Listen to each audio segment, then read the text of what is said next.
Bienvenue dans le détail, notre nouveau système d'enseignement qui consiste à donner des explications claires sur nos différentes vidéos qu'on publie chaque semaine. Et là, nous sommes en train de parler d'être comme Christ. Alors, pour débuter, nous allons commencer cet enseignement par une lecture biblique dans Actes des Apôtres, chapitre 11, le verset 26. La Bible dit: « Et l'ayant trouvé, il l'amena à Antioche pendant toute une année. Ils se réunirent aux assemblées de l'Église et ils enseignèrent beaucoup de personnes. Ce fut à Antioche que, pour la première fois, les disciples furent appelés chrétiens. » Également, Éphésiens chapitre 4, versets 1 à 3. « Je vous exhorte donc, moi le prisonnier dans le Seigneur, à marcher d'une manière digne de la vocation qui vous a été adressée, en toute humilité et douceur, avec patience, vous supportant les uns les autres avec charité, vous efforçant de conserver l'unité de l'esprit par les liens de la paix. » Là, nous sommes en train de parler d'être comme Christ. Par définition, être comme Christ, c'est avoir les comportements qui reflètent l'image de Jésus-Christ, où tout le monde autour de vous peut témoigner réellement que vous êtes chrétien, vous êtes enfant de Dieu. La première des choses qui caractérise une personne comme étant chrétien, c'est son comportement, sa marche, sa façon de vivre chaque jour. C'est ce qui montre réellement que cette personne est réellement enfant de Dieu, par ses agissements, par ses actions, par ses réactions, façon de vivre dans la société, à l'université, à la maison, au milieu amical, partout où vous vendez, partout où vous travaillez, que sais-je encore, mais dans tout ce que vous faites, chaque jour, votre comportement doit dire aux autres que vous êtes chrétien. La deuxième des choses, c'est que le christianisme ne se présume pas. Le christianisme se prouve. C'est-à-dire, on peut se dire que je suis chrétien, je suis chrétien, je suis chrétien, mais les comportements ne collaborent pas réellement avec ce que vous êtes en train de dire. Ce qui veut dire que je suis chrétien ne suffit pas. Mais vivre le christianisme, c'est ce qui est important. Je vais le répéter. Dire que je suis chrétien ne suffit pas. Mais vivre le christianisme, c'est ce qui est très important. On ne peut pas seulement s'arrêter à dire qu'on est chrétien, mais ce qui est important, on doit vivre comme étant des chrétiens. Troisièmement, c'est que il y a un point très important qui est le témoignage. Le témoignage, c'est que les gens autour de vous doivent dire de vous que votre façon de vivre reflète réellement l'image de Jésus. Comme les disciples à Antioche, il n'y avait personne qui avait dit aux gens là que eux là sont des chrétiens, mais eux-mêmes par leur façon de voir les disciples marcher, par la façon de se comporter là où ils étaient à Antioche, ils ont dit: voilà les chrétiens, voilà les personnes qui marchent comme Christ, voilà les personnes qui reflètent l'image de Jésus-Christ. Et là, je vais te poser une question. Par ta façon de vivre chaque jour dans la société, est-ce que votre comportement reflète l'image de Jésus? Si tel est le cas, gloire à Dieu. Mais si votre comportement ne reflète pas l'image de Jésus, cherchons à avoir les comportements qui reflètent réellement l'image de Jésus. Parmi nos grands points, on avait parlé de l'humilité. Qu'est-ce qu'on a dit sur l'humilité? Avant de dire ça, on va d'abord lire un verset biblique très très important. Philippiens chapitre 2, verset 3. Ne faites rien par esprit de parti ou par vaine gloire, mais que l'humilité fasse regarder les autres comme étant au-dessus de vous-même. Je vais le répéter.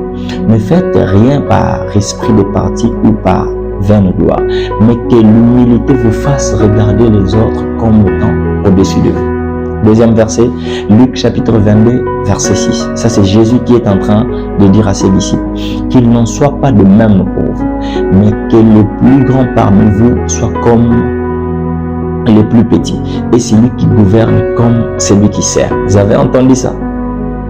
Nous sommes en train de parler de l'humilité. L'humilité L'humilité, en fait, c'est un état d'esprit.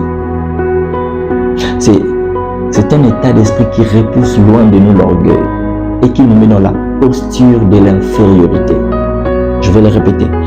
L'humilité, c'est un état d'esprit qui repousse loin de nous l'orgueil et qui nous met dans la posture de l'infériorité, sans être inférieur. Vous n'êtes pas inférieur, mais l'humilité vous fasse être comme étant inférieur. La première des choses, c'est que celui qui se rend humble semble être inférieur, mais en réalité, c'est celui qui est supérieur en esprit. C'est dans le deuxième verset qu'on a lu, c'est Jésus qui est en train de le dire. Qu'il n'en soit pas de même pour vous, mais que le plus grand parmi vous soit comme le plus petit, et celui qui gouverne comme le serviteur. Ça corrobore avec le premier point. Lorsqu'on est humble, on semble être inférieur, mais en réalité, on n'est pas inférieur, on n'est pas moindre que ça. Mais qu'est-ce que Jésus dit? Même quand tu es grand, même quand tu es élevé en dignité, même quand tu es supérieur, il faut te comporter comme étant petit. Avoir les comportements qui ne fait pas voir aux autres que c'est vous qui êtes grand, c'est vous qui êtes élevé en dignité. Pour ne pas mettre les autres mal à l'aise. Si on se met seulement à faire valoir notre grandeur, à faire valoir notre dignité, à faire valoir notre personnalité, on ne saura pas être humble. Et pourtant, la Bible nous pousse à se comporter comme étant des petits, comme étant inférieurs. Même si vous êtes grand, il faut vous comporter toujours comme étant inférieur. La deuxième chose, c'est que celui qui prend la décision de devenir humble ouvre une porte qu'on appelle la porte de la gloire. Proverbe chapitre 18, le verset 12. La Bible dit ceci. Avant la ruine, le cœur de l'homme s'élève, mais l'humilité précède la gloire. Vous avez entendu ça? Avant la ruine, le cœur de l'homme s'élève, mais l'humilité précède la gloire. C'est ce que je venais de dire. Celui qui prend la décision de devenir humble ouvre la porte de la gloire. Ce qui veut dire, quand vous prenez la décision de devenir humble, vous ouvrez cette porte qu'on appelle la porte de la gloire. Parce que l'humilité précède toujours la gloire. Et quand vous ouvrez cette porte de la gloire, c'est-à-dire quoi? L'humilité quitte l'état d'être un état d'esprit, mais l'humilité devient un privilège. C'est comme un bénéfice qu'on donne à celui qui prend la décision de devenir humble. Je vais le répéter. L'humilité quitte l'état d'être un état d'esprit, mais l'humilité devient un privilège. Ou c'est comme un bénéfice qu'on est en train de donner à la personne qui prend la décision de devenir humble.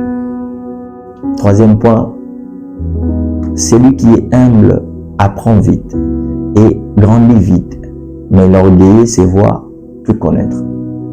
C'est que la personne qui est humble, même lorsqu'il a la maîtrise de la connaissance, il est toujours là à l'écoute des autres.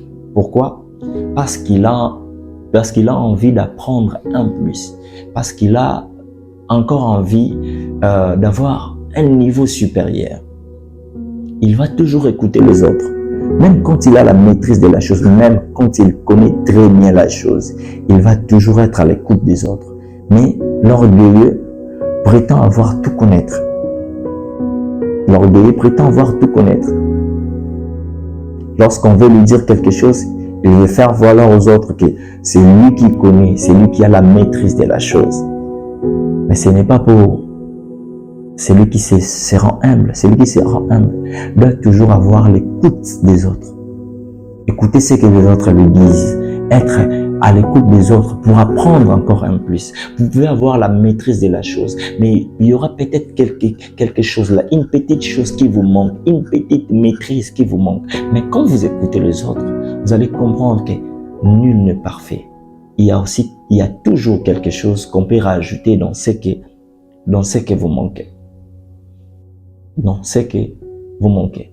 Et également, l'humilité attire la faveur divine.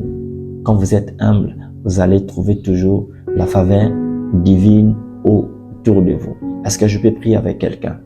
Seigneur Dieu de grâce, je viens prier pour ma sœur et mon frère qui me suivent maintenant, Père. Oui, je sais qu'on n'est pas parfait. Je sais que nous ne sommes pas encore arrivés, Père. Mais c'est par ta faveur et ta grâce que nous y arriverons, Seigneur Dieu de gloire. Nous te prions, Père éternel et Dieu de gloire, de nous briser encore et encore. Éternel Dieu, nous voulons te ressembler, être comme toi, faire comme toi, penser comme toi. Mais Seigneur Dieu, par nous-mêmes, on n'y arrivera pas. Et c'est par la puissance du Saint-Esprit, l'Esprit qui convainc, l'Esprit qui donne la forme, l'Esprit qui brise, qu'on y arrivera, Père éternel. Je te prie, Seigneur Dieu, de nous garder encore sous tes pieds et dans la marche comme étant chrétiens. Au nom de Jésus, nous avons ainsi prié. Amen. Que Dieu vous bénisse.